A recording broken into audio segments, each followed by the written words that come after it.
وصلني واحد الفيديو مؤلم بزاف ديال الشاب وسيم ابن وجده اللي راه ناعس في السبيطار منذ يومين والحاله ديالو حرجه بزاف. وسيم حسب الام ديالو كيعاني من كسور في القفص الصدري وعنده مشكل في الرئه وخاصو عمليه. الدري كيف كتشوفوا يدو زرقت وحالته كتبكي، خاصو يتهز بشكل مستعجل للرباط باش يتعالج.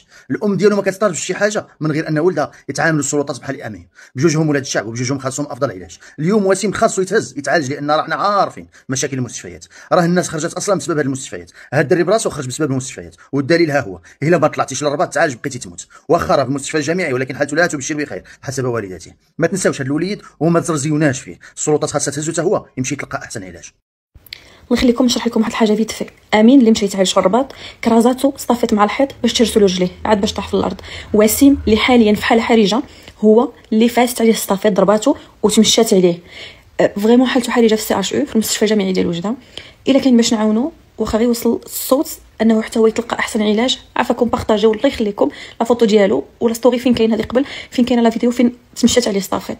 باقي الضلوع ديالو كلهم تهرسوا وعنده مشكل في الريه. المهم حالته جدا جدا حرجه. الا كاين باش نقدروا نبارطاجيو حتى هو ينال العلاج اللي يحتاج، عافاكم بارطاجيو، حالته جدا حرجه.